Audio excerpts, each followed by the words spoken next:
almost positive he is with someone that he knows because he searched on his phone, can my parents find me if my iPhone is, or if my phone is off?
I'm Landen Hoitt, Gannon's mom, and I encourage you guys, I know many of you mothers and fathers, I encourage you just to seek, find him. I'm so thankful for all the outpouring help that this case has brought. My son is a very loving kid. He wouldn't want harm on anybody at all. And it's so hard to just think, why is this happening to him? I have no clue. But my kid deserves to come home. My kid has a purpose. My kid has a life. And it's important to me. And it's important to everybody that's standing in this room. Gannon, Bubba, little man, mommy's hero, wherever you're at, mommy and daddy's here. And we're begging and pleading for you to come home.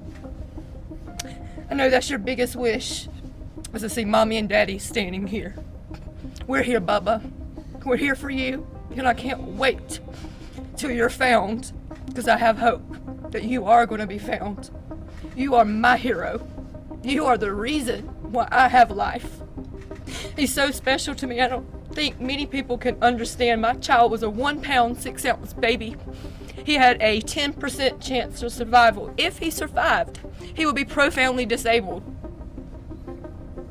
None of that is accurate. He's gifted and talented. Do anything for anybody.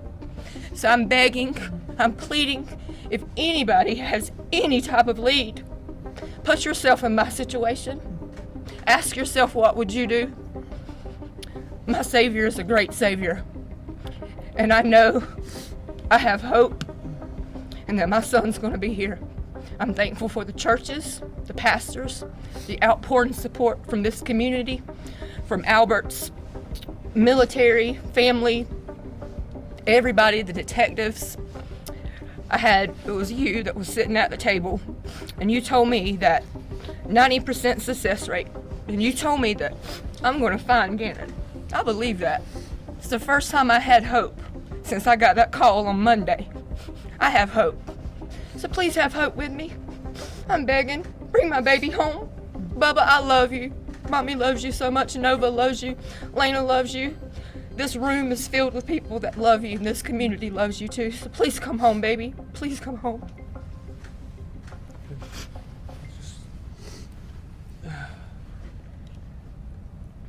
Yeah, I'd like to reiterate what Landon said, that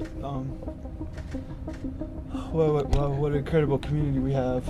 I mean, everybody in here, and a team, incredible team that, I came out my front door, I think it was Tuesday, and there was 300 people out there searching my neighborhood.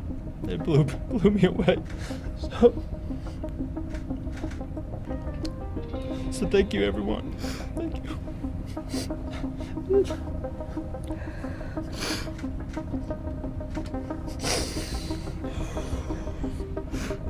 Again, and Daddy loves you so much. Please come home.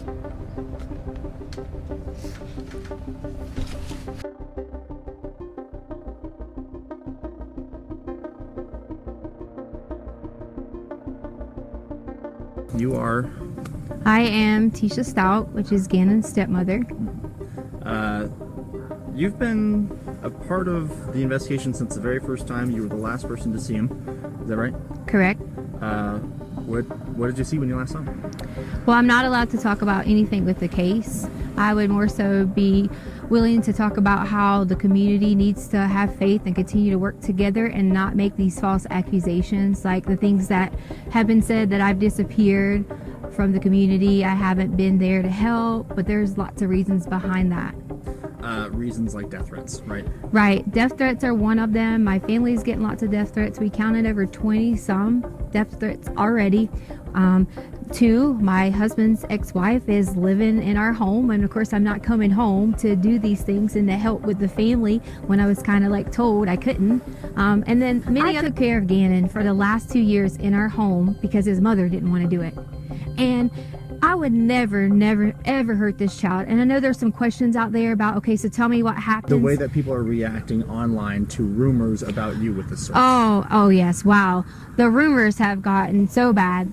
I pretty much have been told at least 10 different ways that these people have these conspiracy theories. I guess they watch a lot of law shows and maybe they have all these theories on how Gannon is dead. And that's what they're saying. So I'm like, why are you saying Gannon is dead? He is not dead. We are going to find Gannon. And that's the main goal that we all have. My family has. Just because you haven't seen us, we have that same goal. We've been out searching. My aunt has been out searching. My family has been out searching. We all have been doing that together so that we could protect each other.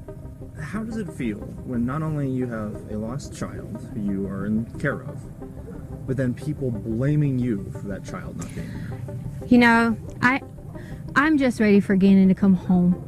Most importantly, for him to see his family. But second, I am going to be so ecstatic when I'm able to say to people that I hope they have a really sincere apology for all these theories that have came out online, for all the things they said that I have done or people have done. And I just want everyone to know that we're going to find Gannon. And I love him so much. I've helped taking care of him for so long. Can you talk to me a little bit about him? I don't know him.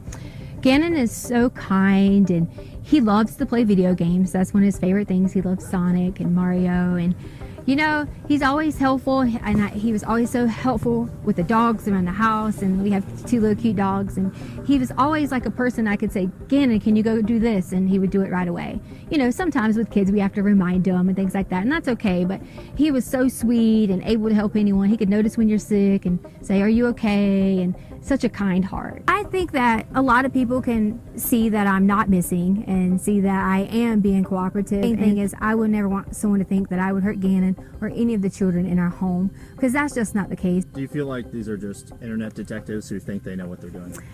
It definitely is. And you know, here's the thing that kind of saddens me.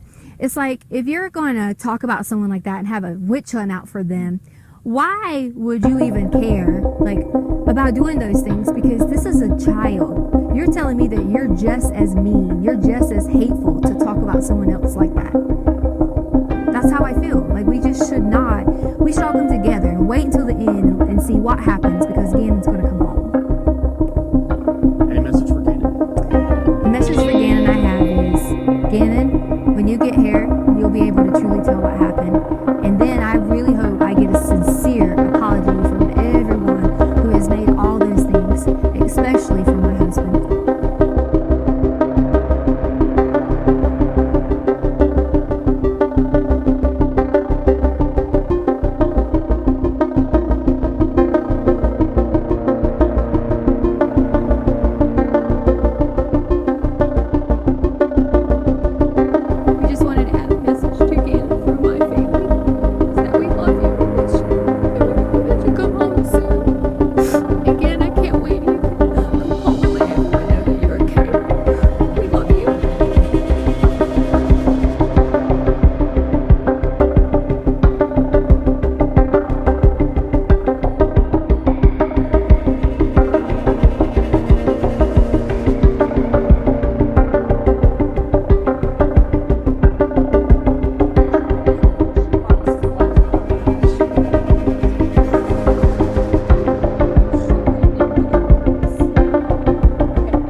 You got it? You got it?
Leticia Stauch was acting very suspicious when Gannon was first reported missing.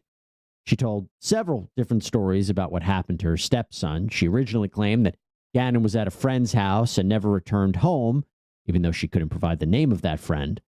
Another story was that a man named Eduardo raped her and kidnapped Gannon.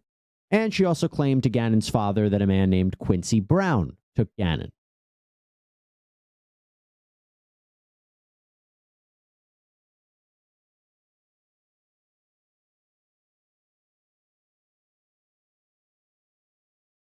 We have a sad update tonight in the Gannon Stauch case. The 11-year-old boy's body believed to have been found in Florida.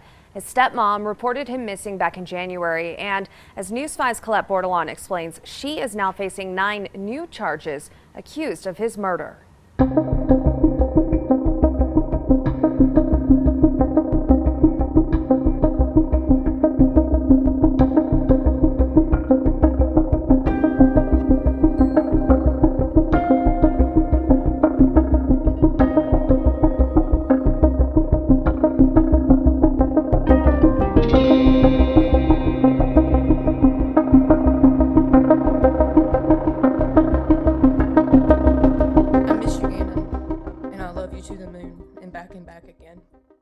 I know every day you're with me and your sisters, but that will never be taken away.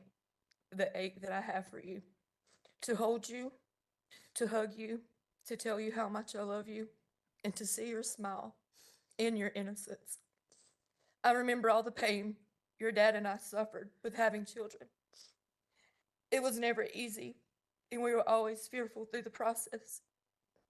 On September the 29th, 2008, our lives were forever changed. Our first biggest blessing came into the world, weighing only 1 pound and 6 ounces. You fought all the odds and developed a personality and a smile that's larger than life. You became my hero that day. You forever changed my heart and my life, and that will never change. That is something that can never be taken away from me. You came into this world fighting. And unfortunately, you left this world fighting. Your Honor, she fought against someone that he loved and trusted. Someone that myself and Albert both trusted and loved. Someone who could never understand what it means to love or trust anyone but herself. For more than 3 agonizing years, I've often wondered what I may say,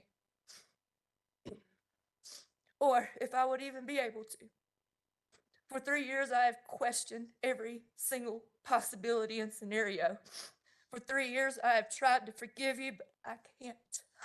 I want to. But no parent should have to bury their child. No parent should have to see or hear the horrific things you have done to the whole family. She has taken away the most precious gift in this world.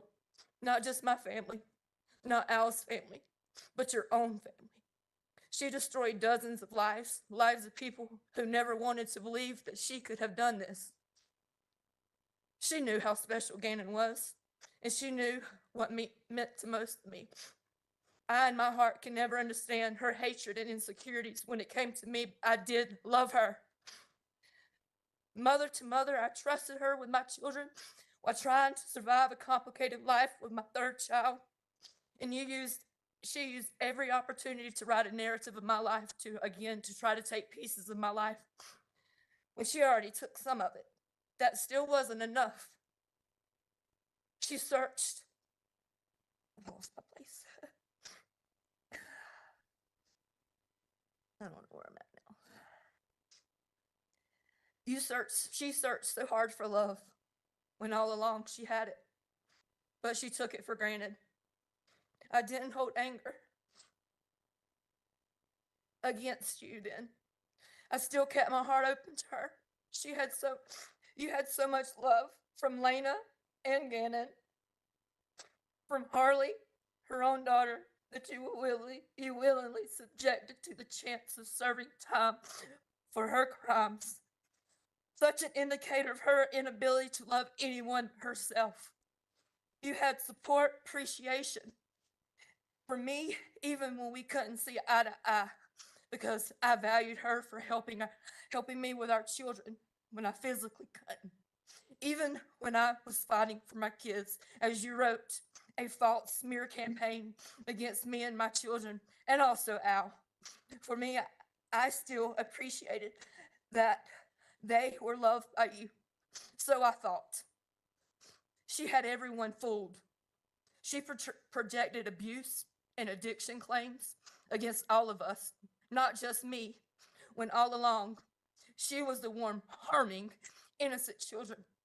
Anything to take the light off, manipulating us, breaking my kids, and murdering my son. I can't say that she ruined my life, because that will be some form of sick victory for her. Because even through this process, it's been a game to her. The people who listened doesn't know her style or her sly jabs. She's even made at Albert and I. They do not know the significance of certain things she says or does. But we do. Instead of allowing her to take that power of hurting me further, I wanted to tell you this. Let me tell you what Gannon has done. Even to this day, even after you murdered him and she tried to taint any positive image of him, he has caused families and communities to come together. Children and adults have given their life to Christ. He has called unity in times of trial. He is a hero. She even tried to steal that away. A cape, huh? The one image of Gannon that was created for the world. After it went national, TV begging for the return of my son, my hero. How dare her?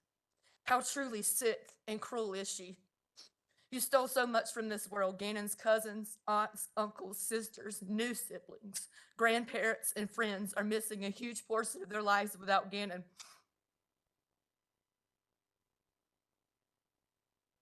Lena is missing her brother. Your Honor, I've never seen a bond between two siblings so close as theirs. She had to take that. Why? I'm afraid we may never know that answer, will we? I show his baby sister Nova pictures and videos of Gannon so she will always remember who he is, because she stole him from us. He is not forgotten and never will be. And it's so sad to sit here today and face her, a person even Gannon loved, one that I know while she was attacking and killing him and fought for his life, he defended himself against her, still loving her. A love she never deserved from him for what she has done. While she is too much of a coward to even come forward with the truth, she owes it to Gannon. But the lack of remorse and the lack of respect to Gannon through this child, her lack of compassion shows me that she and we were all wrong. She manipulated all of us and never loved Gannon, Lena, or Harley. I've sat here for over a month having to listen to her sick lies, even as she tried to destroy who I was and Albert as a father. I've had to sit and listen and watch every reenactment of images no one wants left in their mind. You wanted to leave us with that, knowing it would torture us, but you underestimated me. I am Landen, Gannon's mom, and that will never change. Through my hurt, anger, and pain, I will never be the monster that she is. I can never be filled with the hate that her heart holds. I pray that we will never have to look at her face again. I will continue to hold on to my faith. Vengeance is not mine, as I surely wish it could be at times, but it's the Lord's. I have to trust in that. Thank you, Judge Warner, for your compassion, your patience through this trial. I want to thank the juror for their attentiveness and time that they took for justice for my boy, to the detectives, officers, legal team for every single second they've poured out into Gannon's case, and to the community for your countless hours. Tisha, that was her biggest mistake. You underestimated this community and this defensive team, Lawson Ranch. They searched for and fought for Gannon within hours, and they never believed your lies from the moment they started. None of these people ever gave up on him. You never looked. All of these people I will forever hold close to my heart. Always Gannon strong. My G-men forever. Justice has been served today. Your Honor, I pray that you just give her the best sentencing, the longest sentencing that you can. This will not bring my son back, but I can sleep soundly for the first time in 3 years, knowing that you can never harm, this defendant can never harm anyone again, knowing Gannon will always be a true hero in a cape. He will always be my son. That will never be taken away.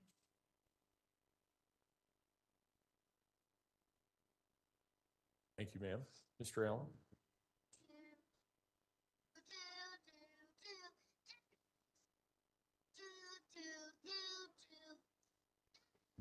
Once I was 7 years old, my mama told me, go make yourself some friends or you'll be lonely. Once I was 7 years old. Do, do, do, do, do, do, do, do. It was a big, big world, but we thought we were bigger. Pushing each other to the limits, we were learning quicker.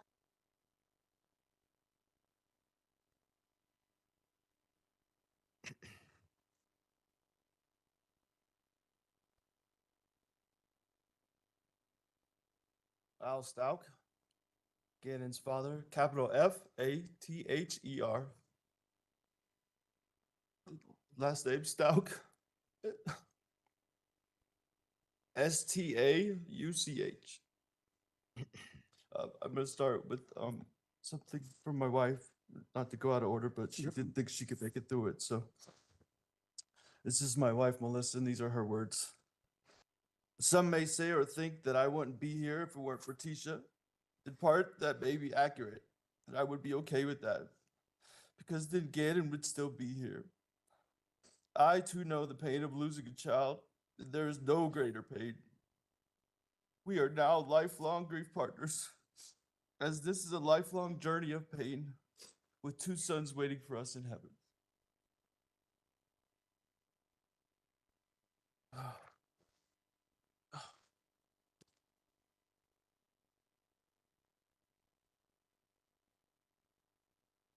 I have some words from my daughter, Elena. I will address in the middle of my speech, but they're written in yellow, so I don't know if I should leave it to a child.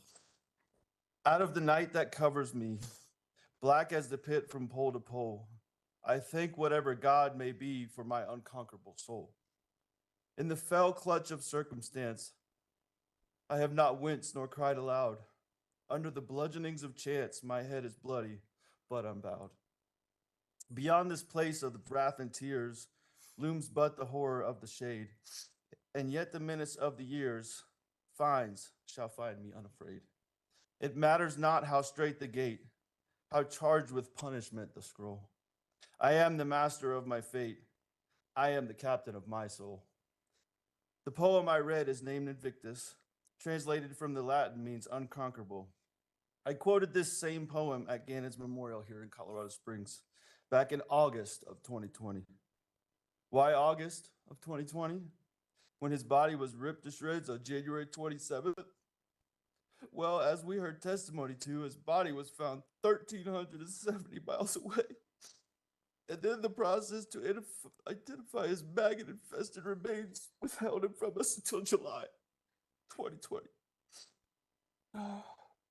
As I stated in my testimony on the stand, Gannon was born severely premature and barely filled my two hands the first time I held him.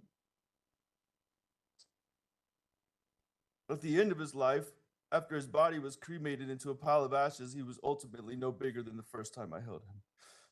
As brutal as the wait became, I'm thankful to God and the bridge workers for finding him and returning his precious body to Landen and I. I quote the poem Invictus again, not to boast of my strength and perseverance, Your Honor, but to say to the world, I alone can control my actions and reactions. Your Honor, I refuse to allow anger to poison my soul and orient my life to a pursuit of vengeance. I refuse to allow pain to carry me through each day and promote the pursuit of medicinal retribution toward the offender. I refuse also to let my mind be clouded by inconsistency and emotions that deter me from the purpose in this life.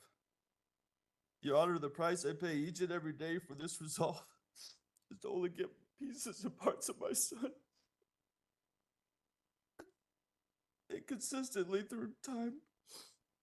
But the pain is too heavy and the anger too overwhelming and the desire for vengeance too vexing. Instead, each and every day I pursue peace. I seek joy in my life and let the love I have for my wife and family flow in and out of me like a mighty wave. As I told Tisha regularly at the end of our relationship, my joy is mine alone, and she cannot rob me of that. I will learn to experience G more and more as time goes on, but as I did my best to instill into his precious soul, love, joy, service, and kindness are the pathway to take in life. This picture shows that in the 4th grade, he already had a mind for service.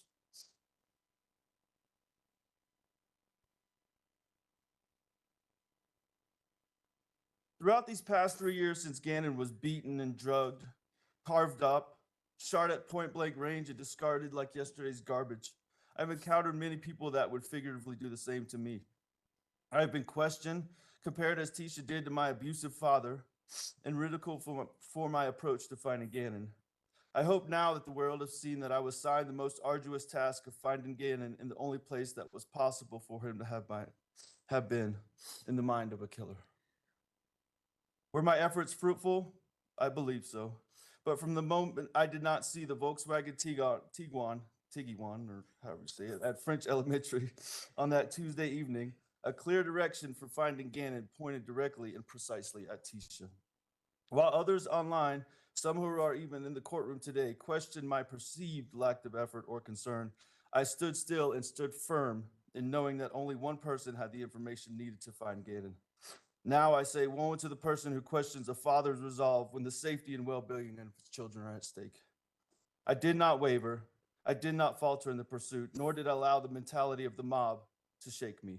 But it was only by the grace of God that Gannon's precious body was finally found. In Mark 4:39 of the Bible, in the middle of a storm, Christ arose and rebuked the wind and said, "Peace, be still."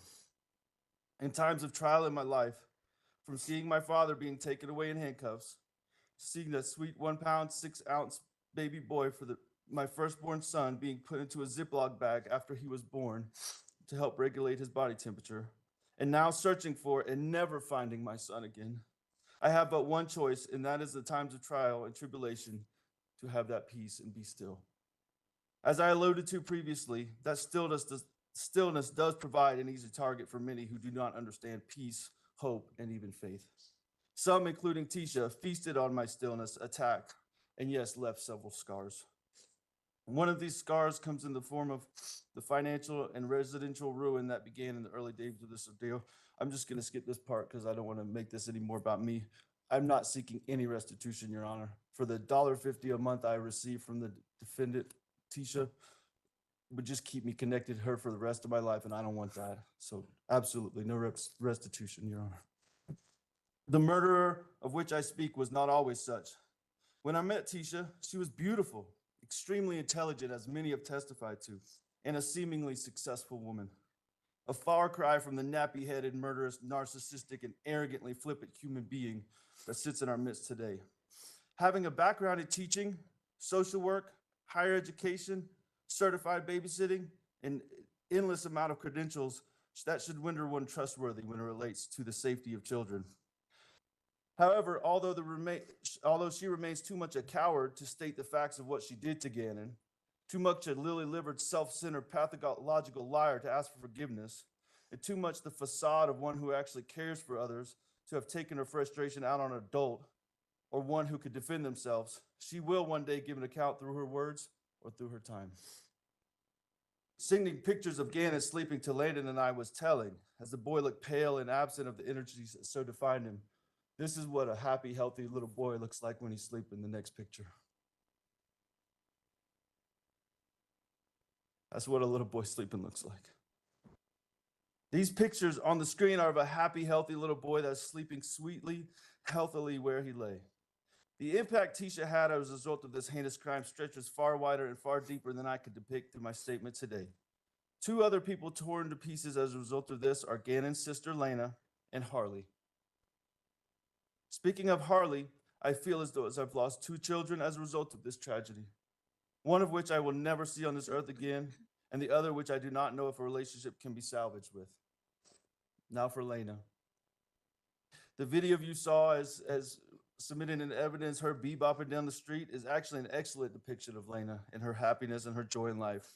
She is very loving, trusting, and at times way too social. Normally, you might be concerned by your little girl talking to the utility guy working in the front yard, but in this case, it was the inside of her own home that was of grave concern. Nonetheless, her loss, Lena's loss, is like none I can even imagine. She lost her big brother, her only brother at the time.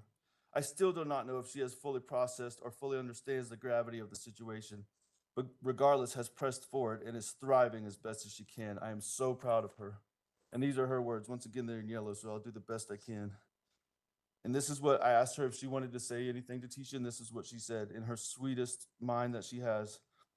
That you do not do that to people, especially your stepkids. And that it is never all right to do these things. How sweeter of a response can you get? Now for my precious, premature firstborn son. Get it?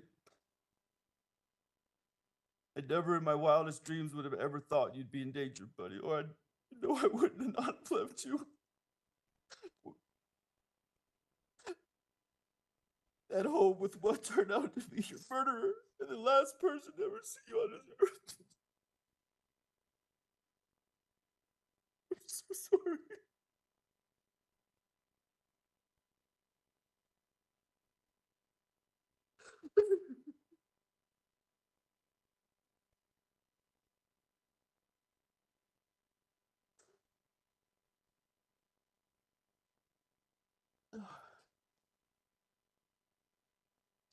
Through a father's eyes, children are truly a gift from God and among the best and most perfect creations God can make. Your Honor, I do need to clear one thing up with the defense. It was said both in the opening statement and in the closing, somehow Gannon has been compared to a demon. And I understand the process, I do. But if they want to take the case up of Gannon being a demon, I will line people up from Alaska to Denver to Colorado Springs, all the way to South Carolina to testify against them. Gannon was nobody's demon. I don't care how much anyone was abused or anything, he was not anyone's demon.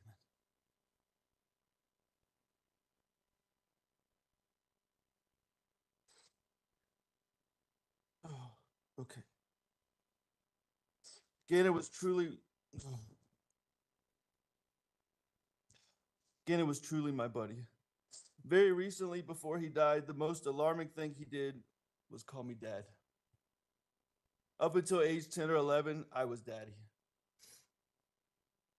But in the last months of his life, I was just dad. A signal that he was coming into those junior high, pre-teenage years. Another amazing thing that is he finally started asking me regularly to play ball with him. He was never too much into sports for most of his life, but that last 6 to 9 months, he really started enjoying playing ball. Some of the most memorable times were him running little 5-yard football routes in the street in front of our house. Most of the time he dropped the ball, but he kept asking, let's do it again. I almost had it that time, Daddy. Oh, and that Nintendo Switch. One of the most difficult pieces of evidence to give up was his Nintendo, because that probably has the most of him on it. Knowing I may never see that again is truly devastating. For him, many of his games were not just games, but a challenge to overcome, as I made him beat specific games before I would buy him the next one. I remember not long before he died, him beating the old school Zelda game he had. As he felt he was getting close to beating the final monster, he paused it, ran upstairs, and we sat at the kitchen island, and he beat it right there together with me. He was as excited as I ever saw him. With all of that and all of the pain of only being able to see him play through the one YouTube video he was able to make, which I'm about to play, I can sleep in peace at night because the father I am and the son he is was culminated as always in our final embrace as he ran out of arms and downstairs to watch Pokemon, I in his heart and he in mine. If we could try to play that video, just maybe the first 10 or 15 seconds of it.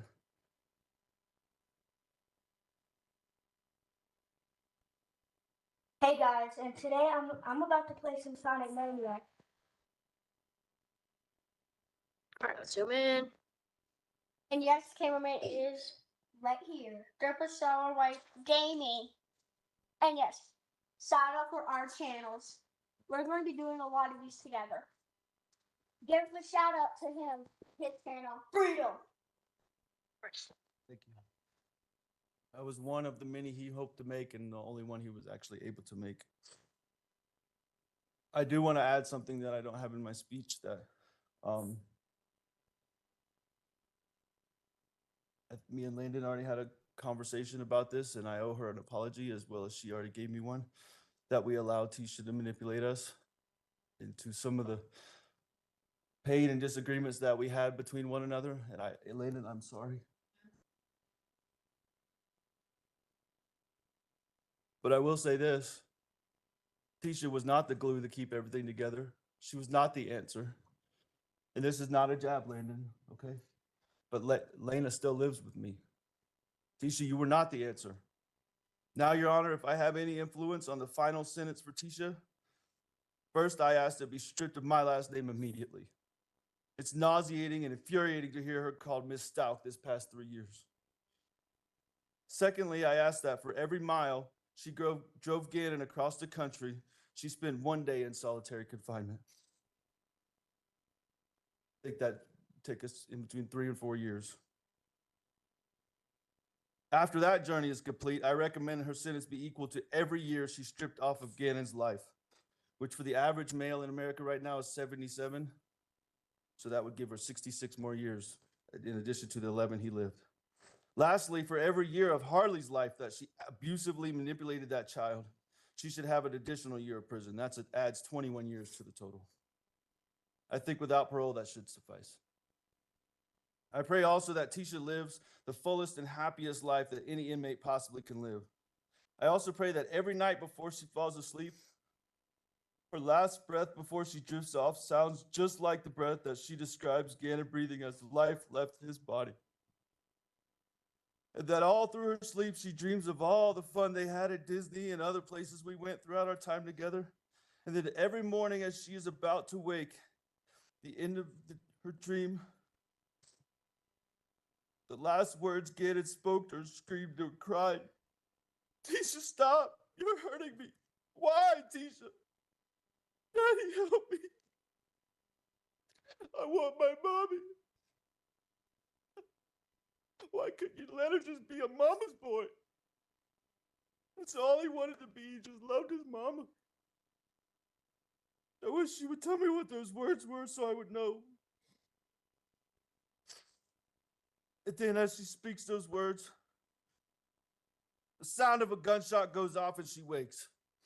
Every day and night, I pray she relives just those moments and then wakes up to a nice, warm, and kosher breakfast. In conclusion, I would like to share a picture of Gannon in his final state and find a resting place, and thank everyone that has had a positive impact on my family and I. To everyone that has shared the positive impact Gannon has had on your life, from a proud and broken father, from the bottom of my heart, I thank you.